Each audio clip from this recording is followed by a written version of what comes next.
ladies and gentlemen, from Firestone Fieldhouse on the campus of Pepperdine University in Malibu, California, Prime Ticket presents NCAA Volleyball. Tonight, the Stanford Cardinal play the Pepperdine Waves. And good evening, everyone, and welcome. I'm Bill McDonald along with Paul Sunderland. And Paul, what a great match we have here. The number 2 and 3 teams in the country and a rematch of last year's NCAA championship match. Well, it should be a great match here in Malibu. These teams played earlier in the season at the Santa Barbara Invitational. Pepperdine won, but this is the first time they're going to get together for real NCAA conference competition since that match. And both teams loaded with pairs of All-Americans, but it's going to be the role players, I think, that really make it happen in this match. I was going to say Stanford, a tremendous amount of depth, don't they? Well, a very good team. They've got excellent depth at the middle blocking positions, not so at the swing hitter positions. Ryan Moos and Bob Hillman, those are the role players I'm talking about for Stanford, have got to play extremely well. On Pepperdine's side, they really don't have much depth anywhere. All the starters have really got to come through. Tom Sorensen, Chip McCaw have been carrying them. But Dane Blanton, Lee LeGrand, Dwayne Cameron, those are the role players for the Waves that really have to play well. As far as the standings are concerned, Stanford, their division, pretty comfortable lead right now, but Pepperdine still chasing UCLA.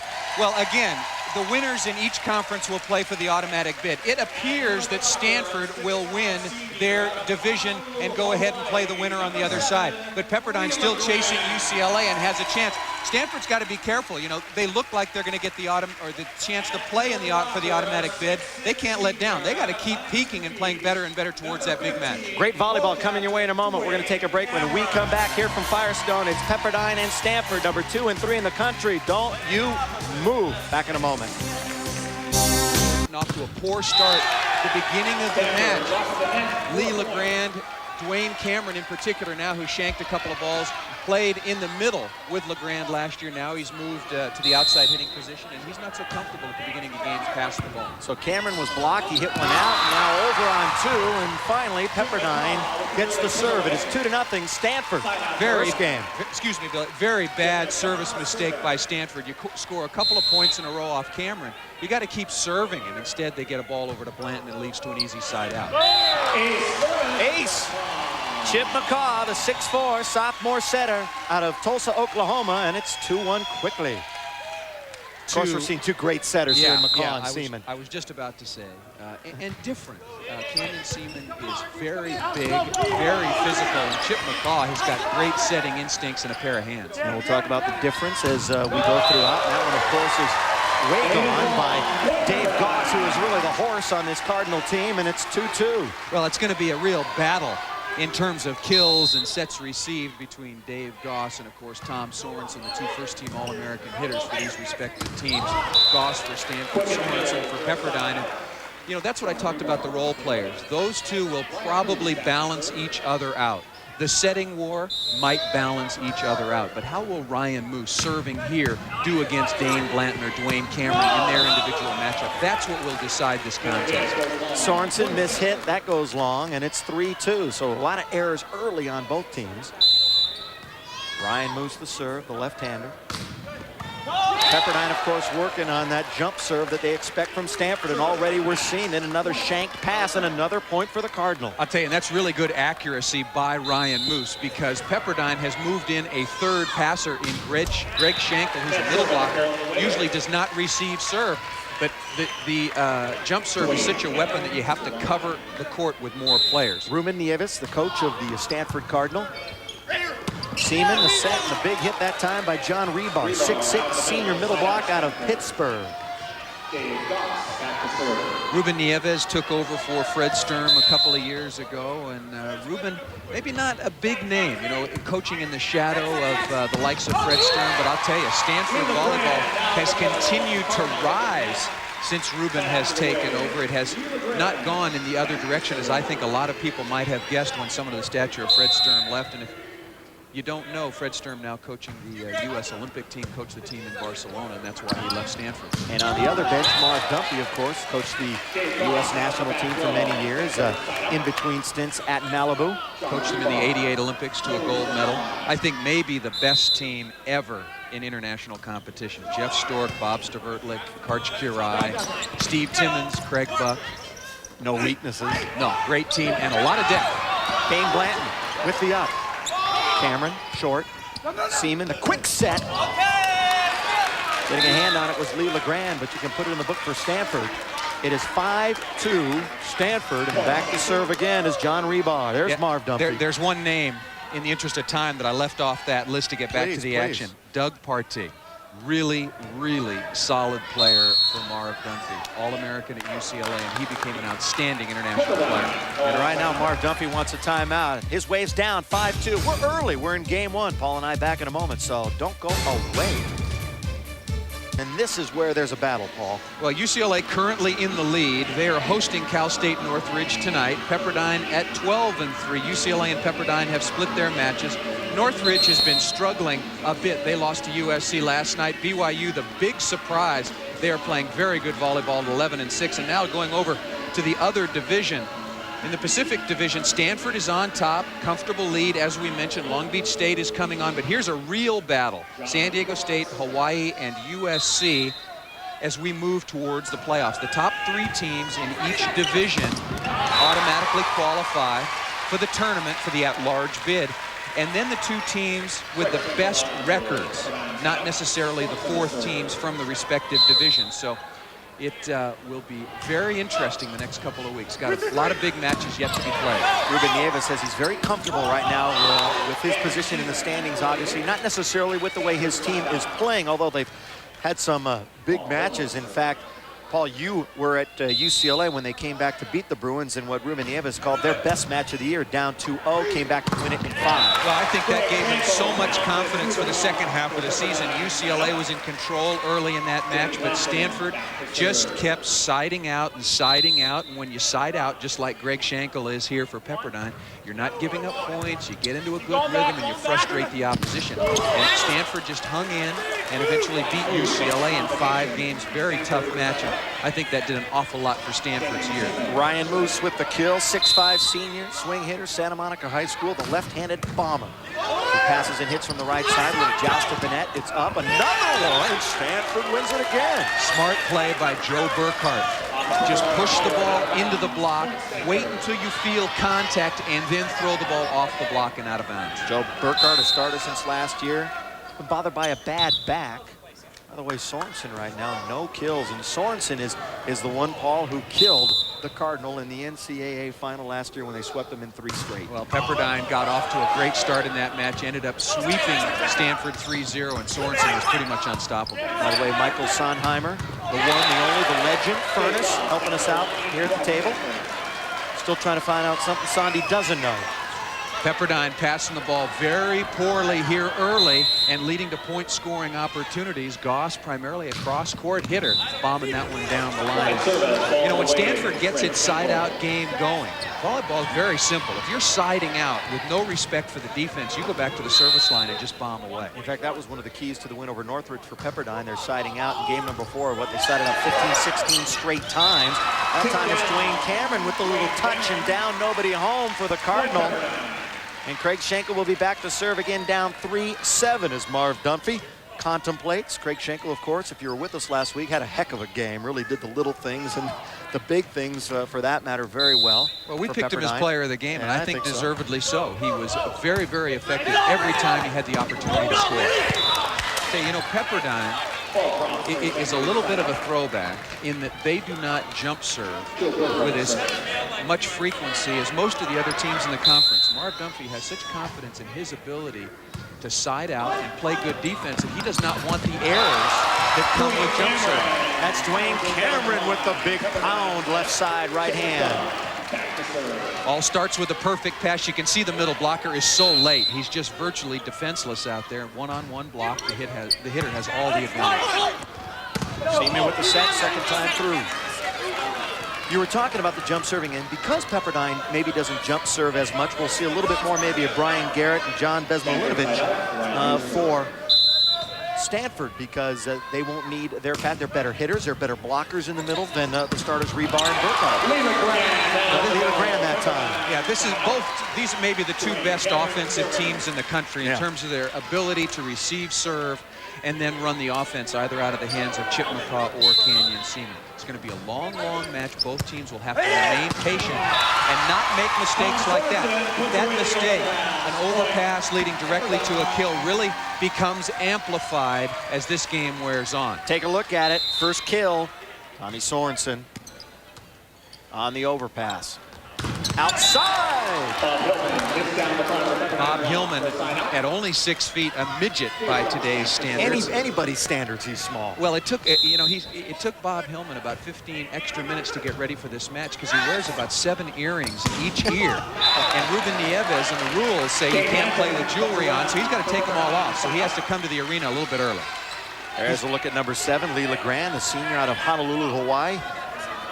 Starting middle block. It's funny when you talk to Marv Dumpy, they say he's a little undersized at 6'5" in the middle, and we talked about that before. And that one's going to float wide, and the serve will go to Stanford. 7-4, side out Cardinal. Ruben Nieves, the head coach. Rebar back. John Rebar. Start that name with an H. McCaw, set. And the swing that's out on Greg Schenkel. Both these teams spend so much time emphasizing offensive volleyball that their blocking is a little bit behind. But that will come at the end of the season when it counts the most towards tournament time in terms of the automatic bid. Nice dig. Major heat. The big dig. Blanton. Yes! Some defense by the Waves. I tell you, Hillman offering his best heat straight down cross court. And that was Lee LeGrand, I believe, getting it with the big-time dig. And right now the Waves on a bit of a roll. The point there, and it's 7-6. Pretty good crowd, and they get enthusiastic here at the field house. 7-6. Sorensen to serve. She's got to be set outside. And once again, Blanton out of Laguna Beach. You're talking about the unsung heroes, and Dave Blanton getting that pub recently, but he is a tremendous athlete. Point Pepperdine, tied at 7, standing ovation from the students behind us. Marv Dumpy will talk it over. Back at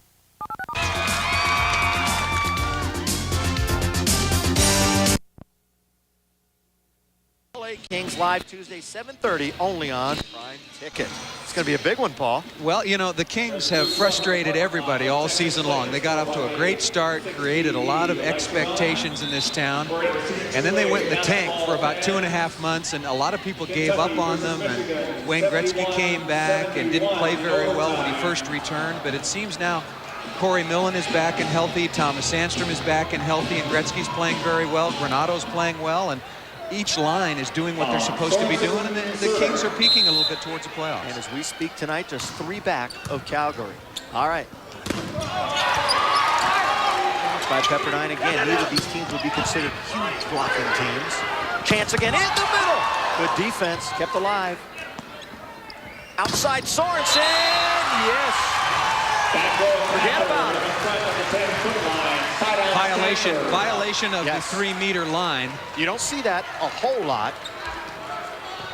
As you said many times, that 3-meter line doesn't mean a whole lot to these big hitters coming from the back row anyway. Well, you don't see the violation very often. You get a look at the court. I'll talk about it after this side out. That line right there in the corner of your screen is the 3-meter line.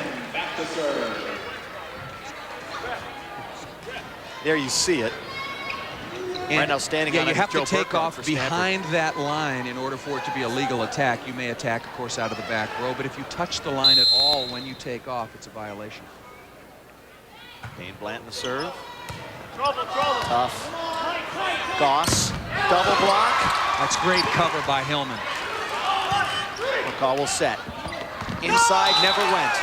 Never went. Greg Schenkel, the 6'7" junior from Manhattan Beach. And give credit, as you said, to Stanford to keep that one alive as Goss got the double block.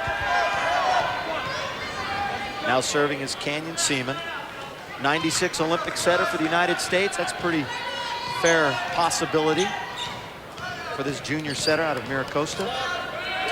I was thinking about that earlier today. You know, you wonder about what Canyon Seaman's going to do this summer. And I think if he wants to play in '96, he's got to commit himself to spending the entire offseason with the national team. And Chip McCaw has his sights on exactly the same position, along with Mike Seeley and Lloyd Ball and Jason Stinfig. Let's not forget him down at Long Beach State. I think he's doing a good job at the setting position as well. I think if you talk to the respective coaches, they'll blow the trumpet for their own setter, really, because they've known to love them over the years that they've been, McCaw and Seaman.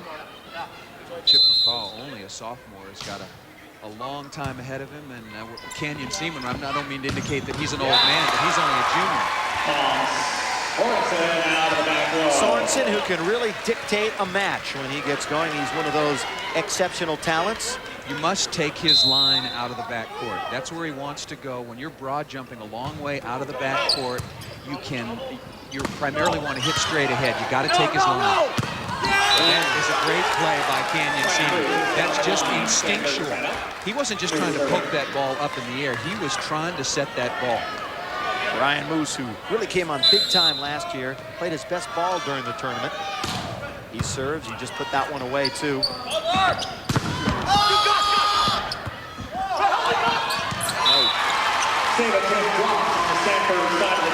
Side out to the way. Side out Pepperdine. 7-7. Just a 5. We're in game 1. Bill McDonald, Paul Sunderland. Second time, Goss. Side out Stanford. Let's talk about Dave Goss a little bit, as he put that one away, the 6'5" senior from San Marcos. First team All-American last year, had shoulder surgery in October. And that's always a dicey situation because he is just a hammer.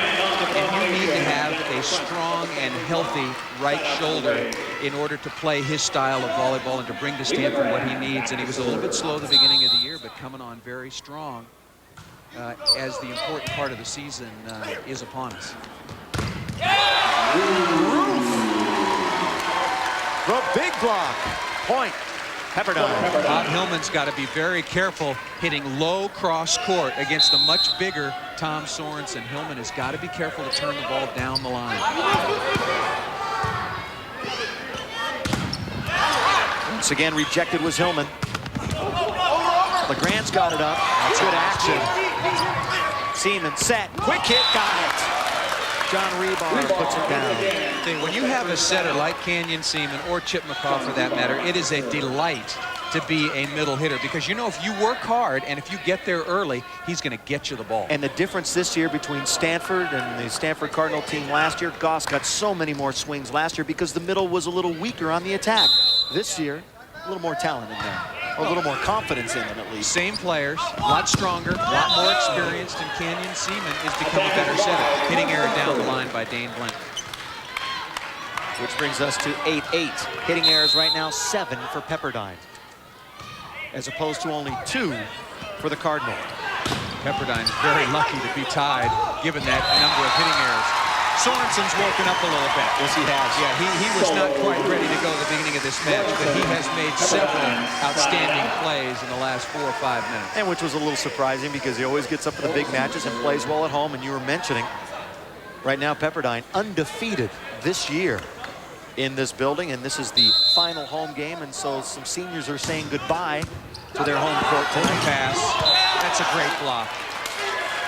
Overpass should be a score 95% of the time. Canyon Seaman, again, such wonderful instincts. He realizes it's over the net. Using that physical ability, he plays a setting position, but he's 6'5" and very strong, jumps well. He also plays some swing hitter. Well, that's what I talked about Stanford Right. not having the same kind of depth as a lot of the teams that will be competing against for the national championship later in the year. And when Stanford goes bad, Canyon Seaman goes to a hitting position. And Jimmy Blackman comes in to set. Serving is Bob Hillman, playing with a very sore thumb. The dump, no. Once again, McCaw back set. Sorensen will skip. That one's close. That should have been a violation. He was over the line. That one never went. He was over the line, and even though he just set the ball over the net, The rules say if you are above the plane of the net, it is considered an attack. That should have been a violation against Pepperdine. Blanton will serve, the 6'3" junior, 185, out of Laguna Beach. Probably the most improved Pepperdine Wave player. Once again, the house cleaning being done, and they do it here about as well as anywhere else. Interesting article about Blanton in this week's Los Angeles Times. His goal is to get out on the Pro Beach Volleyball Tour. He thinks he's got the right size, and the right abilities for it. Explosive, can hit the ball very quick.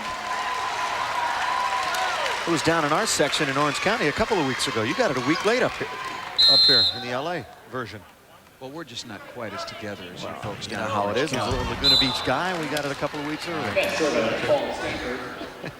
But it was an interesting article. Well, now that the Republicans are out of the White House, you guys are begging for news down there. So I guess he gets in early.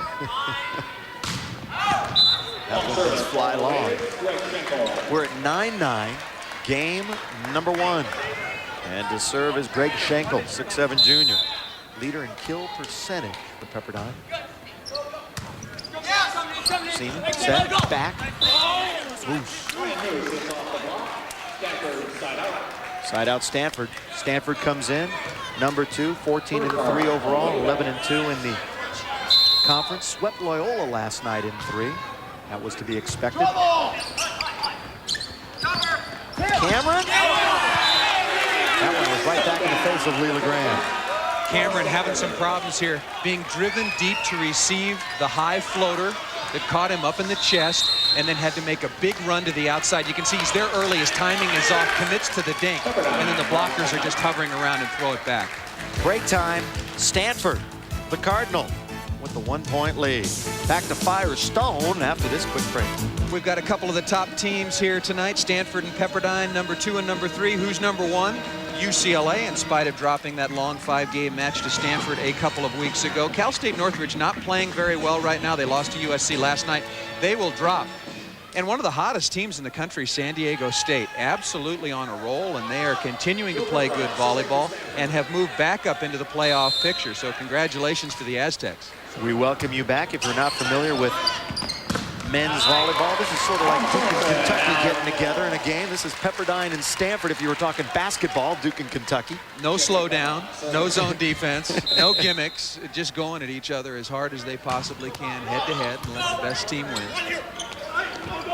Goss, the swing, and he'll get the kill. 13, Dave Goss, 6'5" senior from San Marcos. As Paul mentioned, first team All-America, all-time kill leader at Stanford. Had an incredible 55 kills and an NCAA record against UCLA last year. That's going to be tight and down. Put away by Bob Hillman. So bad pass results in a point for Stanford, and it's now 11-9. Pretty good game 1, but when we add it up and look at the statistics after this game, most of the points have come via mistakes, overpasses, balls hit out of bounds. That time the slap belongs to Lee LeGrand as he pounds it down to the wood. So competitive is what I'm saying, but if one team can do exactly this for a longer period of time, wait out the opposition, probably have a pretty good chance to win. Kenyon Seaman, low set, doesn't matter for Dave Goss. And he will go back and serve. 11-9 Stanford, game 1. Remember the NCAA championships, Pauley Pavilion, UCLA, May 7th and 8th. And wouldn't surprise anybody to see one of these two teams in it. Good up. McCaw. That's bad set. Bland had to use the left hand, a little off balance. Real sloppy volleyball right now. In the middle,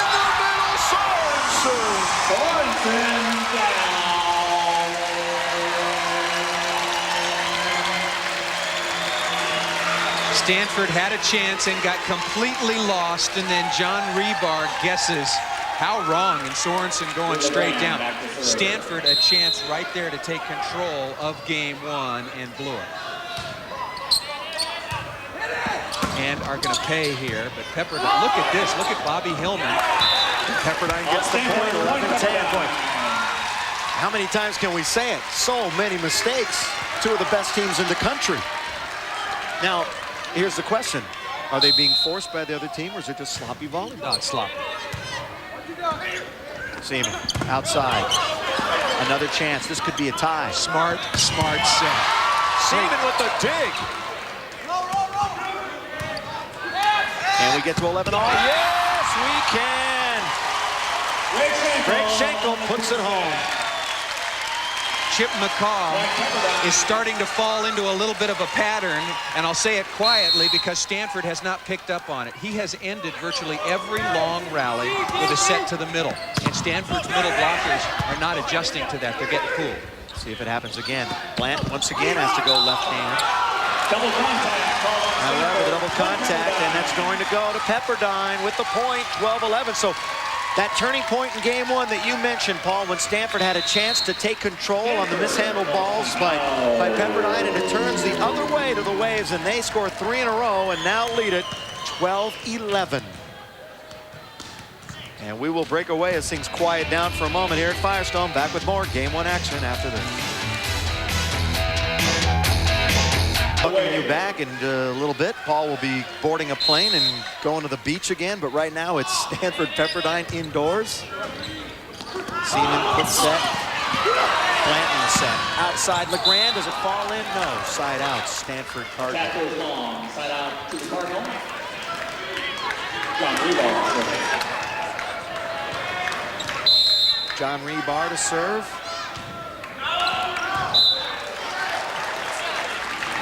Mistake, and now it'll be Pepperdine's turn to serve as Ruben Nieves waits and watches, and Sorensen serves at 12-11. Pepperdine with the lead. They're trying to get to 15. Big hit that time coming off the right hand of Bob Hillman. That's a nice choice. You cannot set Bob Hillman too often. He's only 6 feet. He's not going to grow between the start of this match and the end of it. So you have to be a little bit selective. Only in good rhythm situations you get him one-on-one. Quickly and using the net that time. Greg Schenkel. Side out Pepperdine. Waves have won their last 5 matches and 10 out of their last 11 dating back to mid-February. That one off the hand of Dwayne Cameron. It'll be side out Cardinal. Same adjustment. I talked about Tom Sorensen earlier, out of the back row. Dave Goss out of the back row. You have got to take away the line. That's the preferred shot. Long service. By the way, Paul, do you have Michigan in the office pool? I've had Michigan since the tournament began. Why, you got some good news for me? Well, of course, this is about, what, 11:30 tonight, but that's okay. Michigan just came by and won it. And right now, Pepperdine gets to 13. They lead by 2. Game 1. Number 2 versus number 3 in the country. And the Waves at home, trying to stay undefeated right here in their final home match of the year. Seaman outside, Goss in the clutch. They go to their big boy. The difference in Goss this year, it's a little bit more of a digging machine. He's always been that hitting machine that everybody knows about. You talk about superstars that you're mentioning. He is definitely one of them. Number 4, Joe Burkhardt, Well, all 6'5", will serve. If you want to be effective at this level, or go on and hopefully play on the national team or play professionally in Italy or Spain or France, you got to be a well-rounded player. You have to be able to block, play good defense, as well as serve the ball tough. Dwayne Cameron on the outside. Side out to the Waves. Dwayne Cameron from the left side out of Marina High School in Huntington Beach. He of the superb ball control, Dwayne Cameron, when he's on a roll. Pepperdine up by 2 with the serve.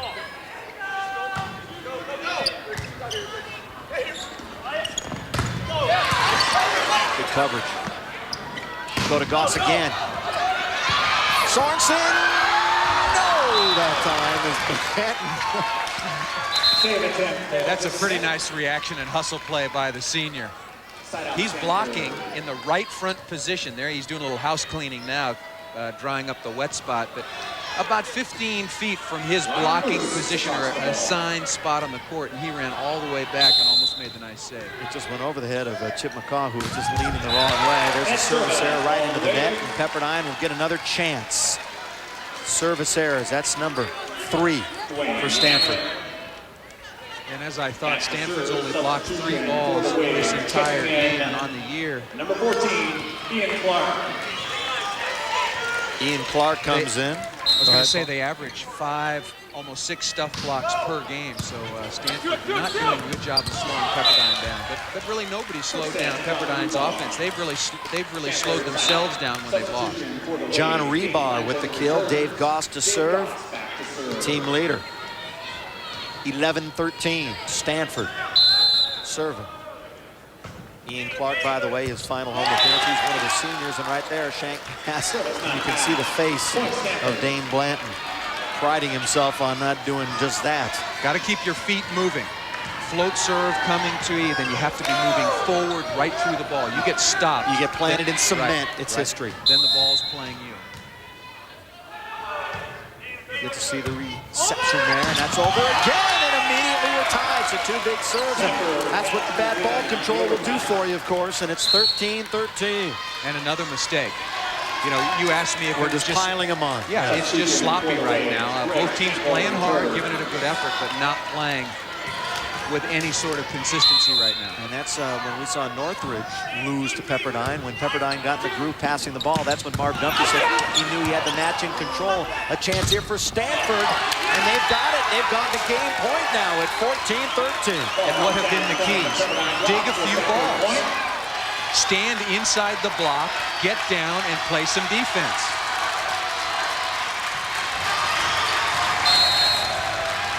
Goss to serve for the game. McCaw, Sorensen. Chance. Yes! Stanford wins game 1. How about that back row play? Defense once again. You know that Chip McCaw is going to come to Tom Sorensen. There is no doubt about that.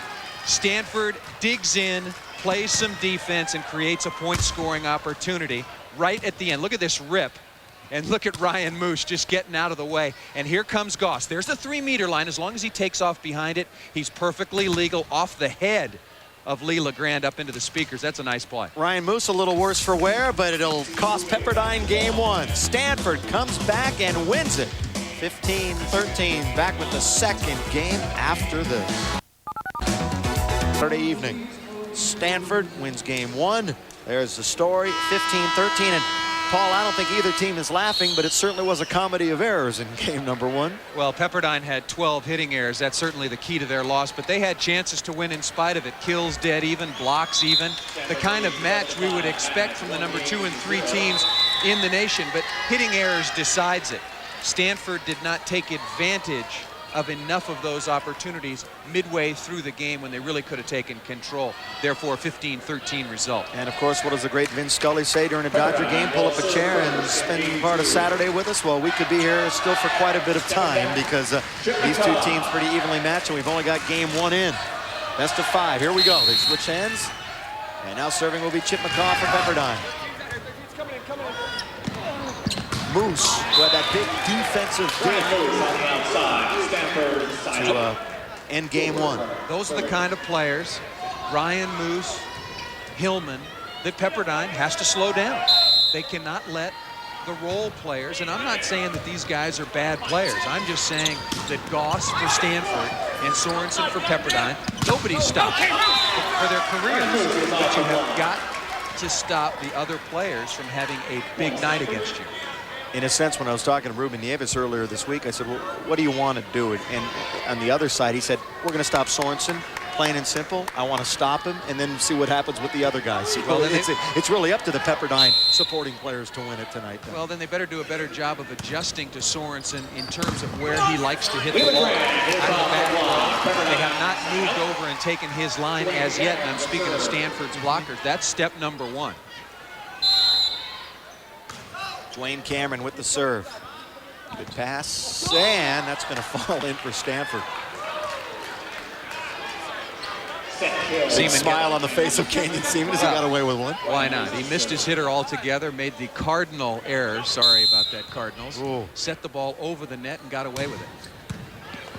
Seaman running the 5-1 offense to perfection. No touch. It's out. That's going to go to Stanford, the point. Another hitting error for Pepperdine, number 13. And it's not because of anything Stanford is doing blocking. They're not putting any extra pressure on Pepperdine's hitters. Pepperdine's hitters are just hitting the ball out of bounds. Dave Goss with the one-handed dig. McCaw back to Blanton. Goss again with the wing. Not this time. Side out Pepperdine. There's Dave Goss. We talked about trying to turn into a digging machine, and there is Dave Blanton you're taking a look at.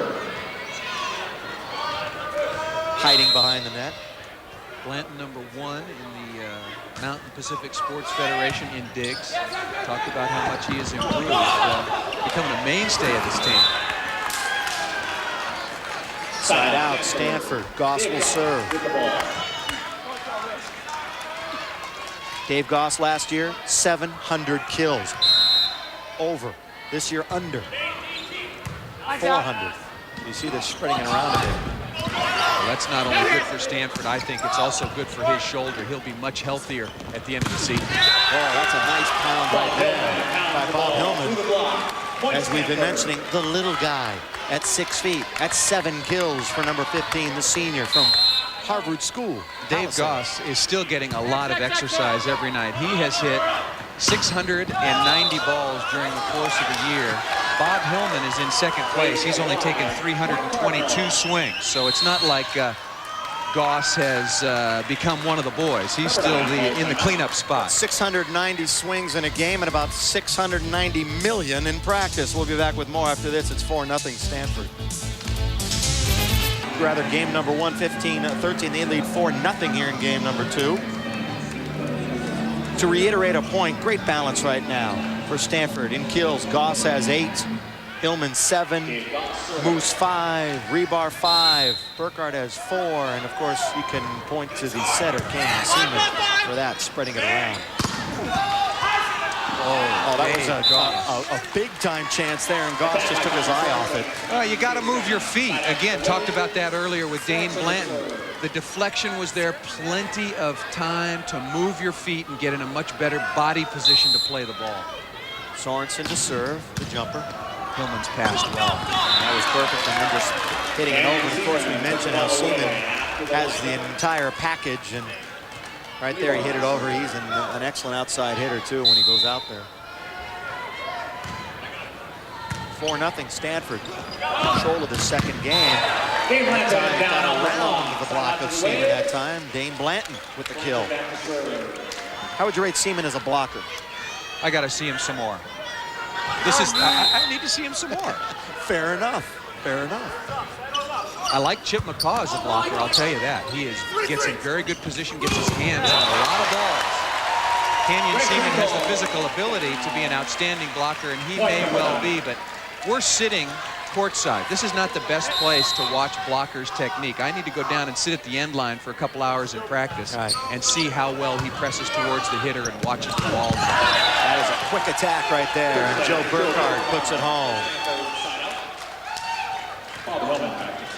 Burkhardt, been bothered by that bad back. He's been in and out of the lineup. When he qualifies, he's just about the top one in the country as far as kill percentage. So you give him a set, he's going to put it away. That one hits the roof, forget about it. We've talked about it before. The ceiling here at Pepperdine is above the legal limit, but by almost any measure, it is very, very low for collegiate volleyball. But a little expensive to raise the roof, so you just have to put up with it. Put a big crowd in here, make them raise it. There's Moos. Good coverage that time by Moos, rather by Sorensen. Now Stanford starting to block a few balls. Right. Played some defense at the end of game 1. That got them going a little bit, and now they stay aggressive, block a few balls. Seaman, who had 37 aces last year, a single season record for the Stanford Cardinal, came into this weekend with 17. A little easier. McCaw sets outside. Cameron. Dug by Rebar. Out. 4-1. Stanford leads. They won game 1, 15-13. A little seesaw battle. That saw Pepperdine make a dozen mistakes. Quickly in the middle that time. Block. Joe Burkhardt again. Ryan Moos, Bob Hillman are winning the passing battle right now against their counterparts for Pepperdine, Dane Blanton and Dwayne Cameron. Stanford is just passing the ball better. Blanton, that's a pretty good pass. And it results in a nice play to Leland. You can't just go one-on-one out of the middle. The outside blockers have got to pinch in, help the middle blockers stop the quick attack, and then spread quickly to the combination hitters or the outside hitters. Another good pass. Ryan Moos. Yeah, he's having a field day. One-on-one right now. Two things. Pepperdine has got to serve tougher. Otherwise, Canyon Seaman will get Bob Hillman and Ryan Moos lots of kills by getting them one-on-one. So Pepperdine's got to serve tougher, and then they've got to move around a little bit and block them. Overset, forget it. See ya. Dave Goss, so taking advantage. So Moos, one of those role players that you talk about, he's come to the forefront here tonight so far in this match. Back set by Chip. Chance for another point. Smart set. Very smart set. Canyon Seaman running away from the hitter. You set the ball the greatest distance. If you have the confidence to do so, spread the block. Moose will get another chance. And another shank. It avoids the light standards. Free ball. Stanford trying to get to 7-1. Goss. See ya. Needless to say, Pepperdine needs a timeout, but you cannot understate how important it is for Ryan Moos to be left-handed. You know, he brings that jump serve out with a whole different kind of spin, and Pepperdine's players are having a lot of trouble with it. That's a bad set. Tight. Try it again. Sorensen. And that hits the roof as the Seaman has to dig. And of course, Chip McCaw says, hey, we got to stop this now, so he goes to Sorensen. But it's been a while since Pepperdine has put a ball straight to the floor. Stanford touching a lot of balls, blocking at the net, and also playing much better defense. That's way gone. In control right now, the Cardinal, the #2 team in the country. And the leaders of the Pacific Division. Handily by 3 games. Dave Goss serving. Up 7-1 in game 2 after winning by 2 in the first game. Another hand. And Seaman just couldn't get to it. Side out. Waves. Marv Dunphy in his second go-round at Pepperdine. 3 national championships. Tom Sorensen, 2-time All-America. First team All-America.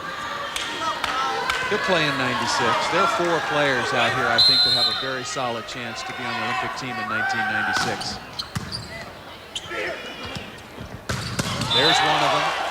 Rocketing in the ball, and another one. I think Chip McCaw, Canyon Seaman, Tom Sorensen, and Dave Goss all have a very good chance. Dave Goss with 12 kills. Rebar to serve. Out of the back, Sorensen. Dug by Goss. Alive. In the middle, blocked.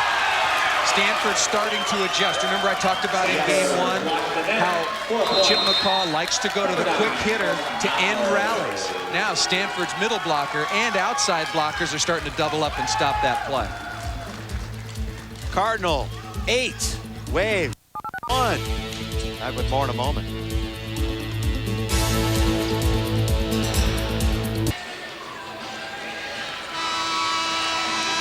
(8-1) game 2 as we welcome you back. 15-13. What's Pepperdine got to do to turn this around, Paul Sunderland?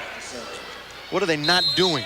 Well, the one thing that Marv Dunphy prides himself and his teams on is the ability to side out, which is stopping the other team from scoring. It's executing your offense over and over and over again.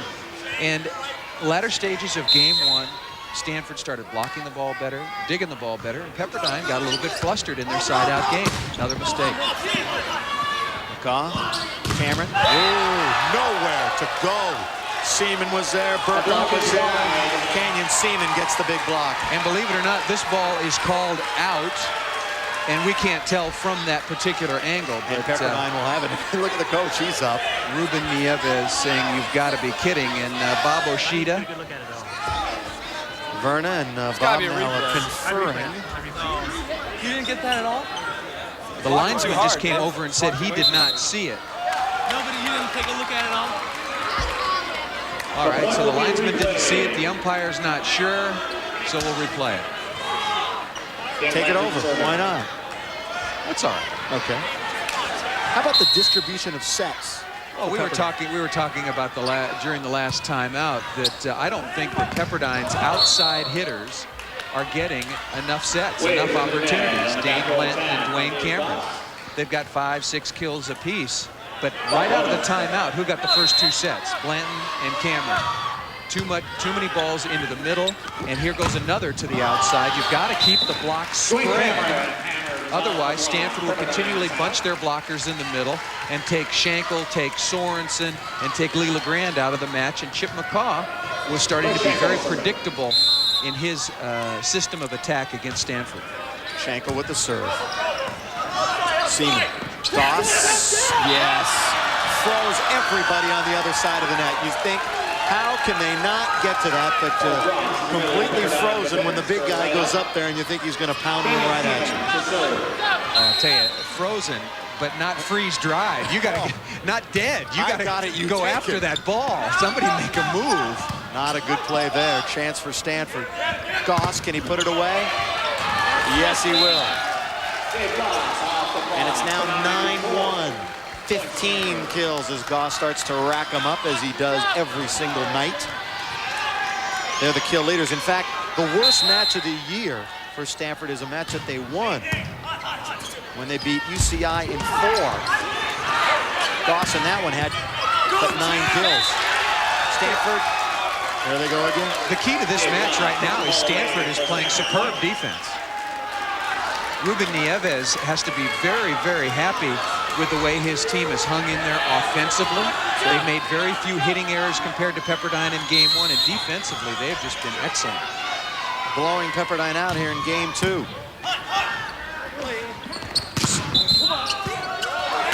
Back row hit another one, the second one, and it should have been the third. As our eagle eye, Paul Sunderland, would point out immediately. Again, to clarify, anyone may hit out of the back row as long as they take off behind the 3-meter line. Ian Clark into the match for Pepperdine. Ian Clark, the 6'5" senior out of Boulder, Colorado, Santa Barbara Community College, a part-timer last year, part-timer this year. The Canyon Seaman's got to change one thing on his jump serve. You watch. Next time we'll try to show you on a replay when he gets around to serve. He drops his head, and that pulls everything down. He served that last one in the net. Got to fix that. On the over ball right there, the big pound. Dwayne Cameron. This one into the floor. 2-11. Stanford leads in games 1-0.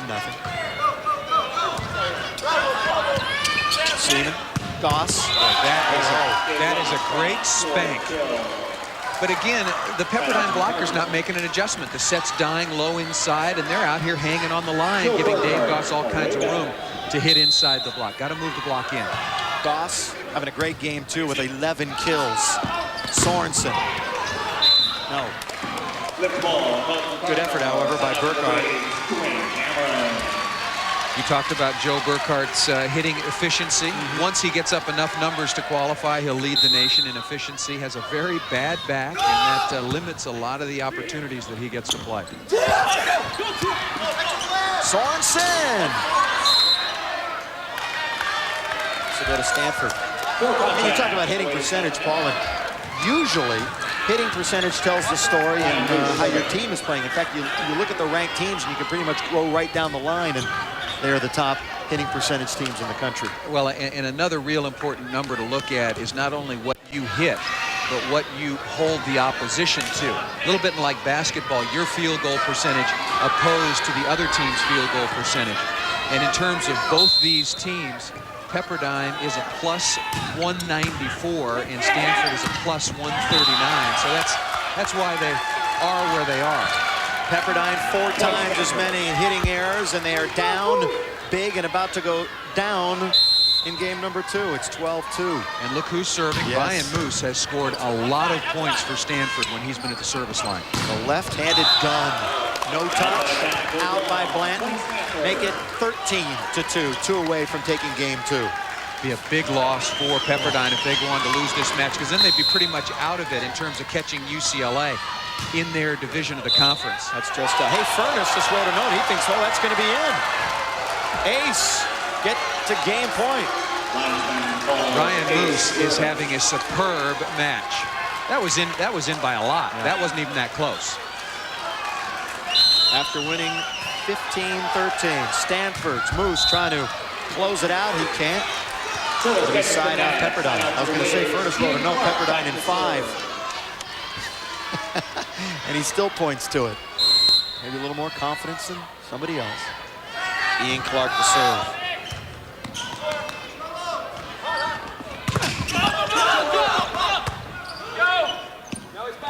And the back set. And a good turn that time by Dave Goss. Smart. Hit them where they are. And now Goss will try to close it out here in game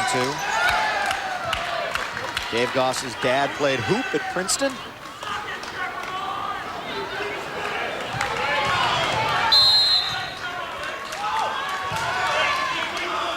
Blant in the pass. Chip McCaw, Sorensen. That's wide. And Stanford easily takes game 2. Pepperdine's not passing well enough. They're not blocking any balls. The first game was a little bit ugly, but I'll tell you, it was only ugly on one side of the net, and that was Pepperdine's in game 2. Stanford really took over. As Tom Sorensen hits wide, we'll take a break. When we come back, game 3 coming at you with the Cardinal leading 2-0. Here is the story with Stanford right now dominating.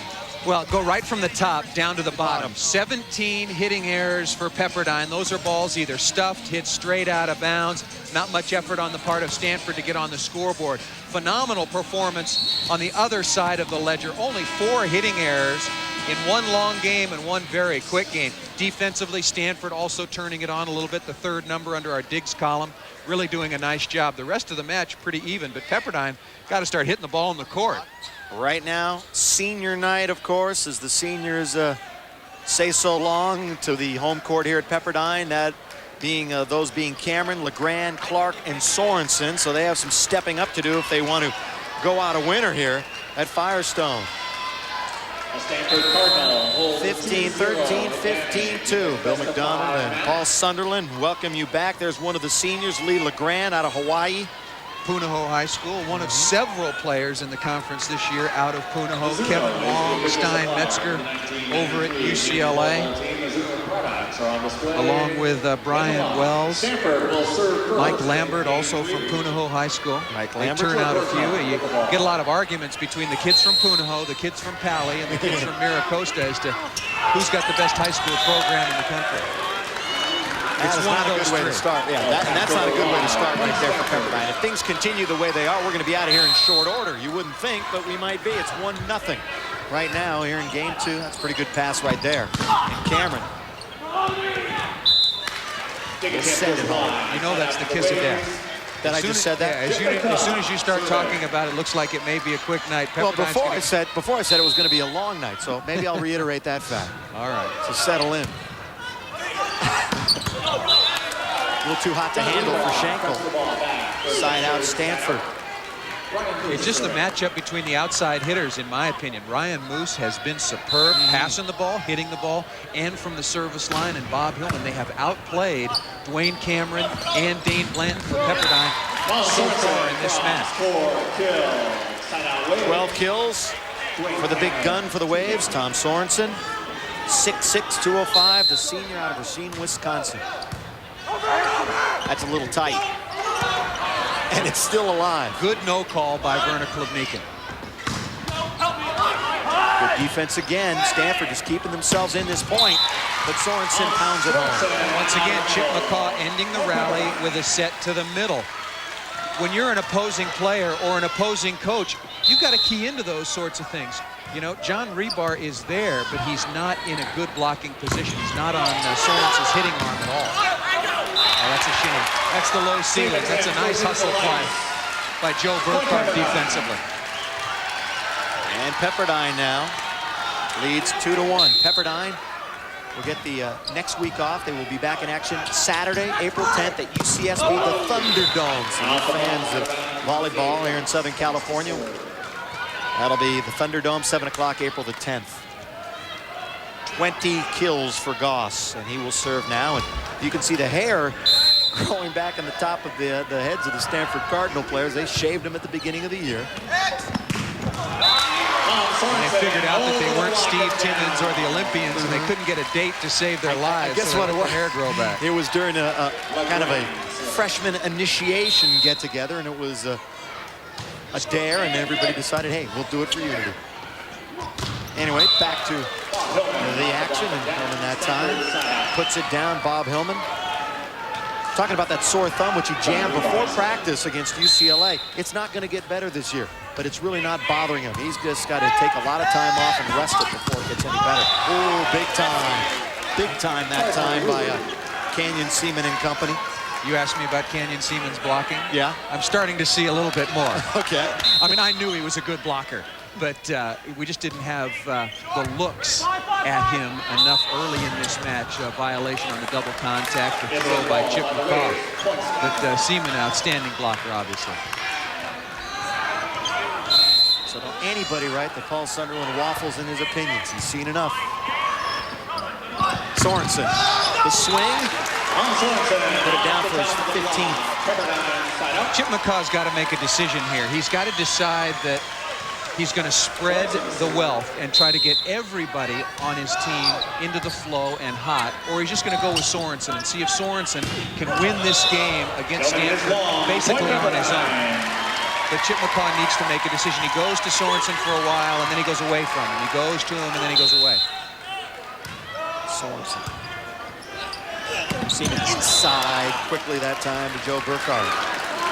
By the way, we mentioned it before, but a really nice crowd here on hand at Firestone Fieldhouse, and they really get into it. Really a tribute to the support that the students give their volleyball team here at Pepperdine. Outside Sorensen, a little too much that time. That one goes long. Stanford with the point. They lead 4-3. Talked about Stanford's ability to side out, but Marv Dunphy's team, and I talked to him before the match about blocking, and Marv loves to focus on blocking, but right now he just knows that he has to keep this team really high in its side-out efficiency, and Pepperdine's only blocked 3 balls tonight, and you just start to lose patience. Pepperdine wants the touch. They're not going to get it. There was no touch. No, and they wanted it. Well, the confusion was whether or not the ball was in or out. Side out wave. It's 5-3, side out. Pepperdine. Here it is if it's in or out, Paul. No touch, out. Dane Blanton back. Yes. 123 and Well, Dane Blanton turned around quickly and was giving me did a touch, and I was watching him. 5-3. Seaman, yes, sir. Nobody there, go ahead. And he is not left-handed, if you have any doubts. That's with his offhand. He's just worked on it very hard. And again, Ryan Moos and Bob Hillman have really passed the ball well tonight. That's a good pass right there.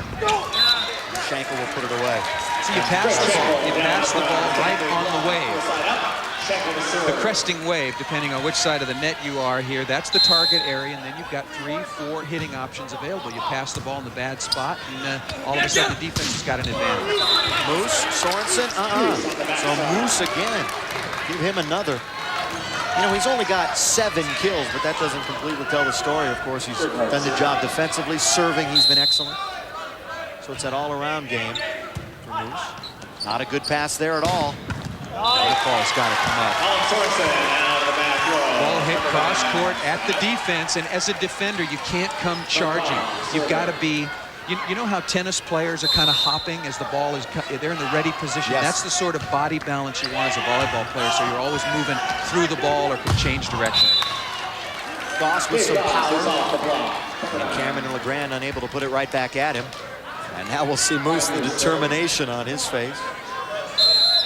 If Stanford wins this game, lights out. They've won the first 2. A little bit too much adrenaline that time from the 6'5" senior. Went to school, high school, Santa Monica. Ryan Moos, very interesting young man. Went to school for a year in Japan. Came back, he was fluent in Japanese. 1 year. 1 year. And also, I think, understands the majority of the Japanese characters.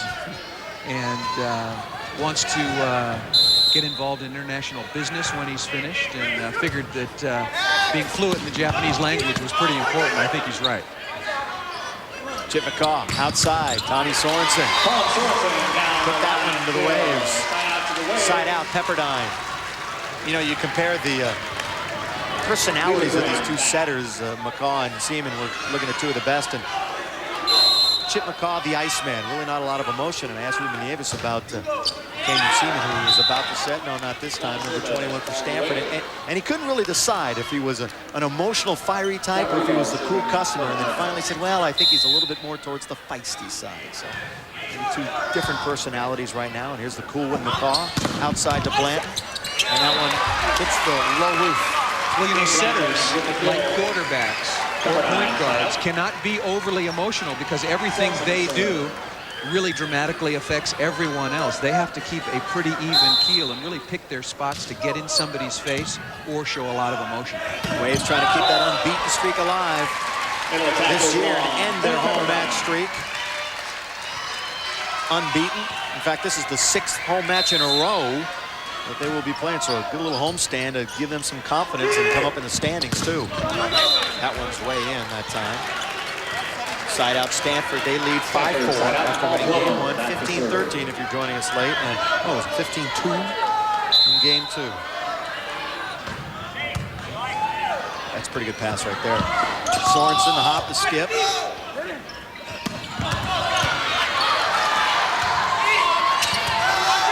Seaman will hit again. Boy, the decision making. He's really worked hard on that because that was not part of his game as a freshman or as a sophomore.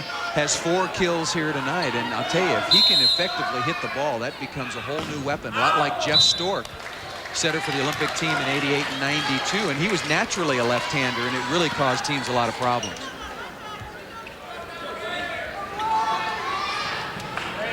4-6 is Blanton serves. Go ahead, Paul. I was just going to say a delay when we get a little court maintenance. Beautiful day in Southern California. It's still warm in Firestone Fieldhouse, and the floor gets wet. You got to wipe it up and protect the players. As opposed to last week when we were here for Northridge, when it was we were building our arc to get out of here. Finally, Pepperdine, how about that? A block. That's only the 4th all night, if I'm not mistaken. And blocking, almost more than anything else, can really get you going. It's a big emotional kind of play, straight down. You sort of get in the face, you talk some trash at the other team, and it seems to really raise the level of your game. Kenyon Seaman will serve. The versatile one with the great hands. He's played on the beach a little bit. He'll have some great skills out there. Shanko! That is some serious smoke, folks. I forgot to mention, hitting the opposition squarely in the chest at about 95 miles an hour can get you started, too. But you got to back it up with something. Good time for Pepperdine to block the ball, and they return the Chester. Absolutely. And the Stanford contingent, which is really a good number on the other side, to their feet. So a little give and take here in game 3 between these two Goliaths of volleyball. Not a lot of heat that time, but it works for Lee LeGrand. Yeah, Lee LeGrand with a paintbrush over the top, but Stanford's not serving as well as they did earlier in this match. Ryan Moos has missed a couple of jumpers, and their float serves are sort of just landing right in the middle of the court. Easiest ball to pass in terms of location. Rebar out of the middle, and Blanton sliding over. Now it's Ryan Moos's turn. Mentioned how last year he came on towards the end of the year. Maybe he'll do it again this year. Second service error in a row for Ryan Moos. And 10 overall for the Cardinal. Pepperdine, hitting errors have been up, but their service errors have been down, only 4. Well, we talked about that at the very beginning of the game. Pepperdine does not serve as tough, as critically as does Stanford. And, you know, Marv Bumpy just wants to rely on his side-out game, keep the ball in play, and give his team a chance to score. Side-out Pepperdine. The all-important game 3. Pepperdine down by 2.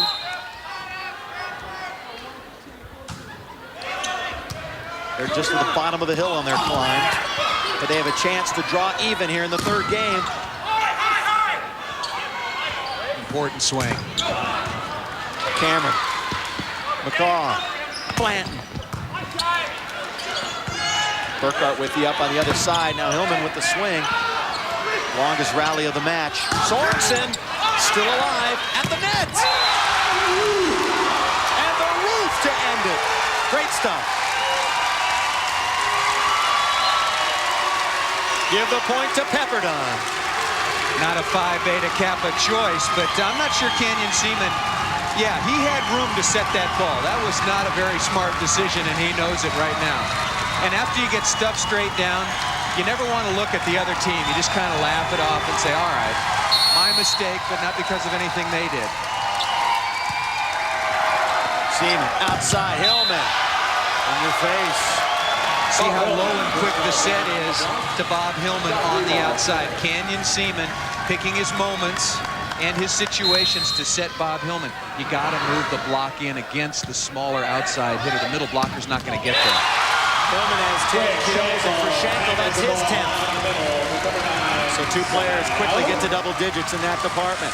6-6 game 3. There's your story. Sorensen. Not a great pass. However, it works for Stanford on the side out. Burkhart now has 10 kills as they spread it around. Do the Cardinal. I think Stanford's got to keep serving tough. They can't back off. You just have to concentrate a little bit better. They got to this position in the match by serving real tough. They've made several errors, though. Cameron sort of a nonchalant one-handed pass that time, and it's called in. There's no touch here. The linesman called a touch, and I'm sitting in the perfect angle for that shot. There was no touch. Bob Oshida now explaining to Ruben Nieves, maybe we have it. There's Mark Dunphy. He just did that because of the way the ball sounded. He smashed the ball. 6-6.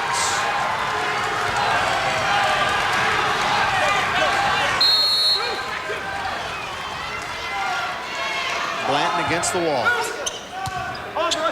Seaman. Yes. Sorensen was in position. Canyon Seaman will really put away. Seaman serving. Canyon Seaman definitely taking things into his own hands. 6-6. Chip McCaw. That was a nice swing by Dwayne Cameron on the outside. Chip McCaw has run a long way tonight to chase down some erratic passing from Pepperdine, but now Pepperdine's outside hitters are starting to come through a little bit. Remember, Dwayne Cameron is the one that made the switch from middle block to outside hitter. Attack fails to clear. Pepperdine. 7-6 now. Greg Schenkel. Don't want to get this Wave team on a roll, and this crowd definitely into it. Goss. Oh, tough. And Goss will take it. Lucky, yes, but smart. Smart. His team was in trouble. They were out of sync. Just hit the ball at the block sometimes, and good things will happen. The last thing you want to do there is hit a ball out of bounds or get stuck. Joe Burkhart down 6-7. Perfect pass this time. Cameron. Dwayne Cameron draws for kill. Will be to Pepperdine. 7-6. Here you see the kill from Cameron, but Stanford is serving 6 out of 8 balls right in the middle of the court. And that's just making life too easy on Stanford's receivers, Bob Hillman and Ryan Moos. Pepperdine's got to serve much tougher. Rebar. Excuse me, Stanford. Rebar nets his 10th kill, Paul. And once again in the rotation, here's Moos. He's lost it. Third time in a row. Yeah, he's lost it with his jump serve. He ought to stay down and just keep a ball in the court. Ryan Moos has 6 service errors on his own. He needs to keep a ball in play. Outside Hillman, that's in. Boy, just took his dip at the end. Easy when the call was in about a foot. Yeah, Marv Dunphy right now telling his outside blockers, look, Bob Hillman has hit every ball cross court. When are you going to move in and take that shot away? A little tongue lashing from a coach about as excited as he's ever going to get over there. I see a hitter gets in a real groove and you start pounding cross court. You go up to hit that same shot and the blocker's there. You're just as likely to spray one out of bounds. Chip McCaw goes back. Tommy Sorensen, who sides out for Pepperdine. One of the seniors, Lee LeGrand, laying his his last match at Firestone Fieldhouse. Seaman quickly, again, perfectly run offense by the Stanford Cardinal. And you're right, it does look easy. Well, none of the middle blockers right now, I don't think, are doing a very good job. They're not getting in front of the opposing hitter. They're there with him. That last time Greg Schenkel was in the air, but John Rebar was drifting 3 feet past him. You've got to be where the hitter is going, not where he was. Big block. Burkhardt. All 6'5". Out of Loyola, the junior. Nice play by the middle blocker, getting in position. Tied at 7. Dane Blanton. Yes. That's a side out Pepperdine. Dane Blanton now has reached double figures. He has 10. Tom Sorensen's evening so far. Quiet night blocking. Very quiet night blocking. Only 1 stop. Goss. Sorensen didn't look like he was ready. No. Was not ready for that. At the last minute, just stuck his hand up. Goss has 24 kills to lead this match, both teams. He carries a big load for Pepperdine. Tommy Sorensen. Yeah, maybe sometimes he finds himself just grabbing a breath of air during the course of a rally. Made him look bad there because he should have made a play defensively. This one's up for Schenkel, and he makes the most of it. We told the story before, but Greg Schenkel had to sit out all of last year. He had some ankle pain. They took an x-ray or an MRI, and they found a tumor in his ankle. They had to remove a section of bone, grafted a piece from his hip, and he couldn't jump for an entire year. And he has come back and is obviously playing very, very well. Quite frankly, was not ready at all in November, December, and has eased himself back into shape, of course. Well, people just don't, a lot of people don't understand the beating your legs take playing volleyball. A middle blocker will jump 150, 200 times in the course of a very long day. And will jump twice as many times every day during practice. And if you haven't jumped for a year, you go out and start to put that sort of load and punishment on your legs too quickly, you're going to be in a bad way. Somebody looking to take advantage here in game 3. Attack goes wrong. Point Pepperdine. Pepperdine leads in game 3, down 2 games to none. Greg Schenkel. Hillman starting to shank out. Kept down and over. Point Pepperdine. 9-7. To really congratulate Pepperdine for being real frustrated in game 3. Just rallied around their coach, played Pepperdine volleyball, continued on a winning streak. 2 games to none as Stanford won game number 1, 15-13, and easily took the second, 15-2. Well, Pepperdine looks a little different right now. Well, Marv Dunphy, you know, put him on the oxygen tank and the resuscitator and breathed a little life into his team. They were doing nothing blocking or defensively. And when Marv Dunphy's holding up his clipboard, right now he's showing service areas, and we'll get to that in a second. Never serve the ball out of bounds after a timeout. Never. There are like 5 or 6 times. Never miss 2 in a row after a timeout for game point, for match point, or when the guy from the LA Times is ready to take your picture. Hopefully clicked one right there for Lee LeGrand.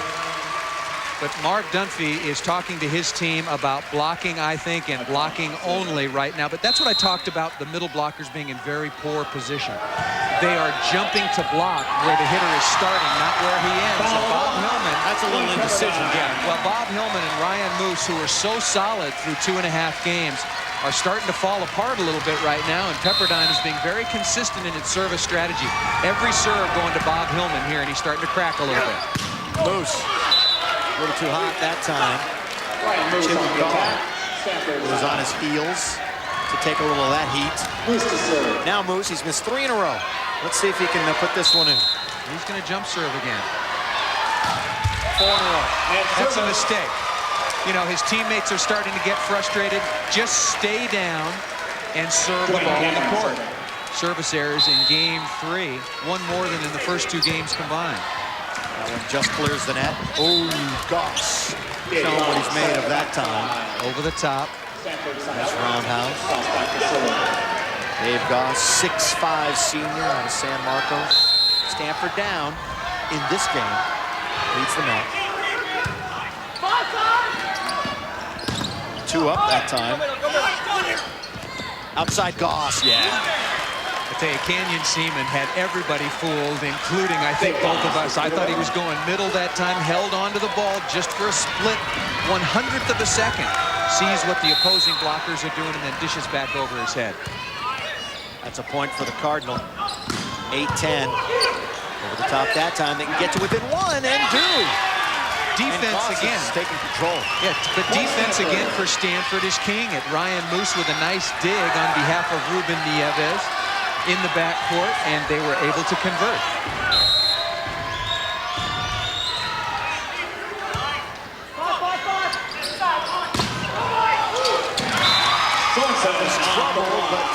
Sorensen gets the side out. Well, hitting what we call the high flat shot. Every shot does not have to go inside or outside the blockers. Very effective right off the top of their hands, and so far out of the court, the defense can't track it down. Leland Grand leading by 1. Tight. However, Stanford gets the side out there. Both these teams pride themselves on being great side-out teams. I'd serve Sorensen short here. Sorensen doesn't receive a lot of serves. He's available in the right front. They go over his shoulder. I think short serve's really a lost art. People have sort of forgotten about it. It's out on the block, and we're tied at 10. The set wasn't pretty, but I think a good no call. Let play go on, and Canyon Seaman takes a pretty aggressive swing. With Sorensen and Schenkel up, and we're going to take a timeout here. So Stanford revives themselves a little bit, and up 2 games to nothing. They tie this game up at 10. We know you're not going anywhere, so don't even think about flipping around. See you in a minute.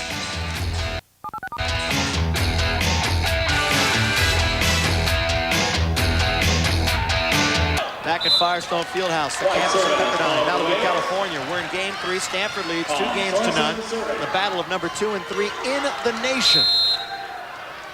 The serve now belongs to Tom Sorensen and Pepperdine. Tough short serve. But you like to see all. And Goss and Moos, I got it, you take it. Little miscommunication, point. Well, the short serve accomplishes 2 things. First of all, it can force a non-passer to touch the ball. Secondly, it brings somebody into the reception area defensively. Sensational effort. Who has no business being there, and it just gets in everybody's way. I just love the idea of short serving, maybe 1 out of every 4 times. I knew Blanton didn't have a chance for that, so I just kept right on. It was so next to Donna right next to us, and we were worried about her. Here's Blanton. Block! Point. 9-11. That set died on Dane Blanton. Chip McCaw's got to push the ball out much wider. You want it right out on top of the sideline. Somebody looking for a mini run and to put this game away. Tough pass. Sorensen, big smoke that time on the right side. He's got 20 kills. Got to be more disciplined blocking. Where did that ball go? Right down the line. The outside blockers. Where does this ball go? Outside the block. You've got to start right on the sideline and stay there. Make him hit the ball the greatest distance possible. That time Sorensen with the dig, and he can put it away. Violation. Yeah, that's a good call. Called it, right. That's the 4th one, too. Or maybe the 3rd. That really plagued the United States team during the Olympic Games. Steve Timmons, who was automatic with Jeff Stork from behind the 3-meter line, had a partially torn Achilles during the Olympic Games and really limited his ability to broad jump, and really, I think, cost the United States a chance at the gold medal. That combined with the serious knee injury to Brian Ivey. Just not having Karch Kirai also was a bit of a disadvantage. A small factor. Greg Schenkel. Middle. Burkhardt. Down. Steps in, goes side up. 11-11. Substitution for the Waves. Checking in number 4, Greg Fern. Greg Vernevage into the match for Pepperdine. Back row sub in for Schenkel right now to give Pepperdine some defense. Sorensen, oh, look at that dig. Vernevage. Now outside Cameron. Oh!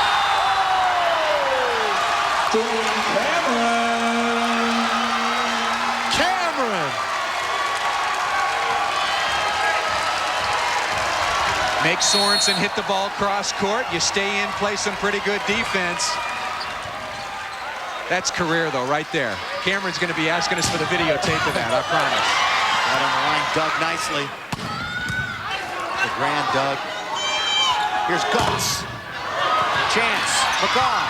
Sorensen. LeGrand. Good rally. Goss. Yes! And he's pumped. 30 kills. Good match. Both teams have, other than game 2 for Pepperdine, when they played so poorly, both these teams playing very, very well, and would not be surprised to see this as the matchup for the NCAA championship, although the UCLA Bruins are certainly a factor, along with others. The most balanced year in terms of depth in the conference I've seen in a long, long time. Here's Moos again. No jump serve. And he just gets it in. Perfect. Chance to go up. No. Net violation. That's a bad time for that, too. You know, we have not had many calls, and that means, for the most part, a well-played match, and the officials staying out of it as they should. Cameron to serve at 11-11. That's a nice slap that time by John Rebar. 13 kills for Rebar. 6'6" senior middle block.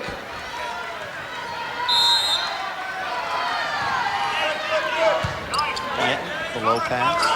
He is asked to swing. Dane Blanton. Down the front, Stanford. 11 for Blanton. That's a bad blocking decision by Stanford.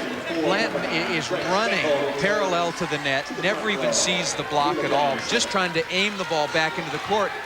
You got to call down and stay down and just play some defense against that. There's no way he can hit the ball hard given his body position. Once again, boy, he gets it done for his size, doesn't he? He's played very well. Got in a little bad streak there in terms of receiving serve, but other than that, has been very solid, along with Ryan Moos. Been stuck at 11 for a while. Blanton blocked. Seaman. Chip McCaw is not consistent right now with his setting to the outside. One ball. Let's see where this one is. See where that one's outside the antenna, and then earlier you see a set dropping 4 or 5 feet inside. Got to be consistent with all of your locations. Definite pressure time, and a timeout is called with Stanford up by 1. Thanks for staying up with us tonight on Prime Ticket. Bill McDonald and Paul Sunderland. Good match for you. Firestone Fieldhouse, Malibu, California, and part of the Pepperdine faithful. The Waves and the Cardinal. Cardinal lead 2-0. They lead here in game 3, 12-11. There's the short serve again. I'm going to start speaking louder. And then these teams, I'm kidding, both very well coached, and it's easy to sort of sit over here and be unbiased and try to come up with suggestions and reach into my bag of tricks. But short serving, not underrated. You talked about him, the freshman from Hawaii, Mike Lambert, checks in. Tough one. Blanton, match point. It's 14-11, so quickly out of the timeout, Stanford with 3. Say, if this set goes anywhere but to Tom Sorensen, I'll be very surprised. That's who it is, kept alive. Blanton, Lambert gets a feel for it. Now Lambert out. Pepperdine just has not played defense with Stanford, and they have not blocked any balls. All right, where do you go? You're Sorensen. What do you do? Of course, you have to keep it in. It's a match point against, but down 3, taking a chance with a jumper, and a good one. Whoa! Big time in the middle, Joe Burkhardt. Yeah, but assist to Bob Hillman. Under pressure, he knows he's been Pepperdine's target all night long. You got Tom Sorensen bringing the heater, and he passes the ball right on the dime. Hillman has played very well. Match point again, second one. And Hillman, you just spoke of him, Paul, the serve. This is going to Sorensen. And he knocks it down after a very difficult pass. So Pepperdine scratching and clawing and staying in. Well, that's what the opposite player is supposed to do. When he's in the front row, he's your best hitter, supposed to get you most of the kills. When he's in the back row, he's supposed to score points and get you out of trouble. Put his side out. Sorensen, it's alive. Chance for Schenkel. Cameron, McGaw, Cameron. Yes. Point. Now 12-14. Pepperdine draws a little closer. Footsteps. Footsteps. Crowd alive. Tough serve. And you see he puts it down. What an excellent pass, though, by Bob Hillman. Again, both of these teams passed the entire court with only 2 players, and Bob Hillman has really stood up to the pressure. 14-12, match point number 3. Canyon Seaman to serve. And we'll do it again.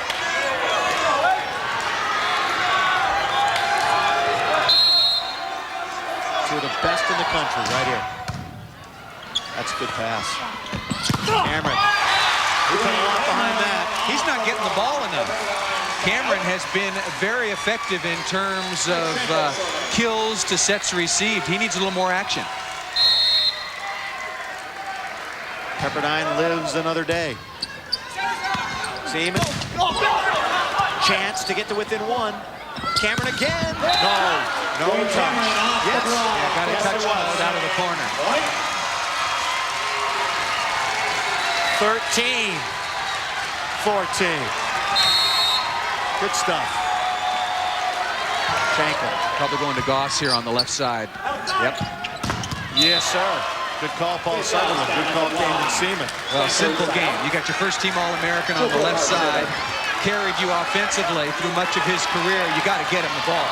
Now the pressure for the good pass again. 31 kills for Goss. Just out. Tough to let one go, of course, but that one caught a little bit of a stream and just flew out. Fun match. Yes, it is. Fun match. Especially with this crowd. Yeah, the crowd is into it. One of the best crowds I've seen here at Pepperdine in a long, long time. That's 10 service errors now for the Cardinal. Seaman. Goss. Chip McCaw. Little body bruise. Match point number 5. Moos. Look out here. Good bump set. Yes, it is.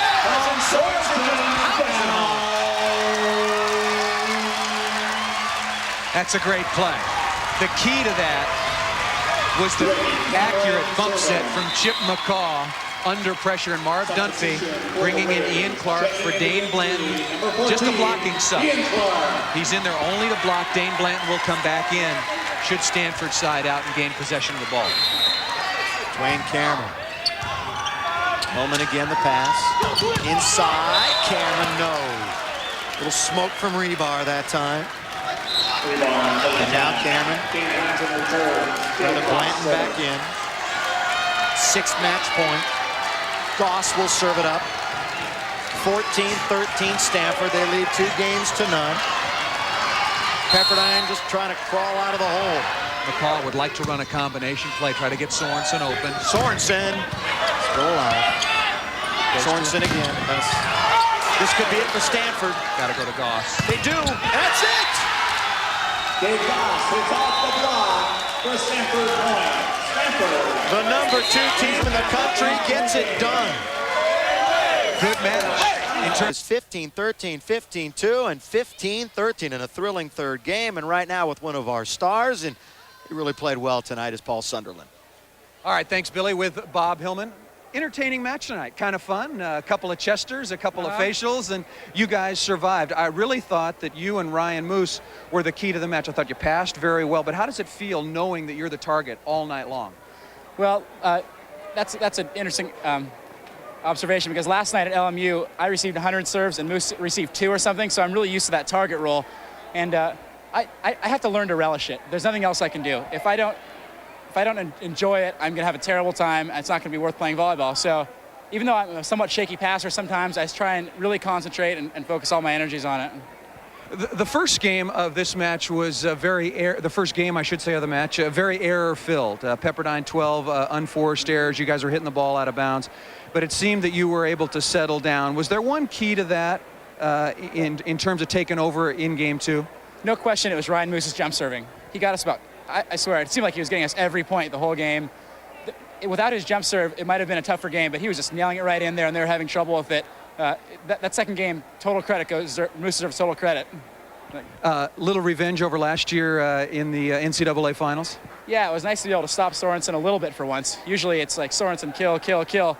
But tonight we were able to slow him down a little bit with our defense and our block. And the revenge factor is definitely significant. All right, congratulations to you again. I thought you, along with Ryan Moos, were indeed the key. Bob Hillman, a big match tonight against the Pepperdine Waves.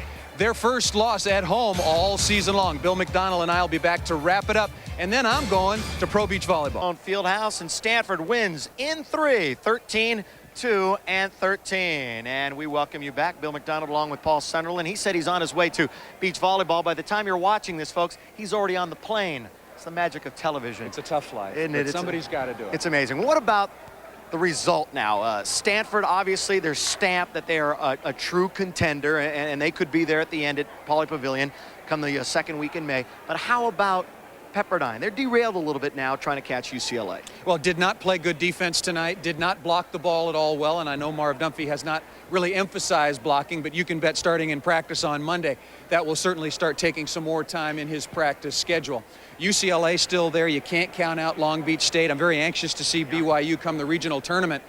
There are 5 or 6 teams that could well get into the Final Four, but I think the front runners right now are UCLA and Stanford, who it looks like now will meet for the automatic bid in a couple of weeks. Interesting how at the top of the show we mentioned the role players would play such a key factor in this game, and they certainly did. And Bob Hillman, our guest, was certainly one of them. Well, I thought Bob Hillman played a key role because of his ability to pass. Yeah. And then he was very complimentary of his backcourt mate, Ryan Moos, who said the key to the match was his jump serving in game 2. That set the tone for Stanford's victory. And again, Pepperdine's first loss at home all year long. Paul, it was fun. Go get it on a plane, would you?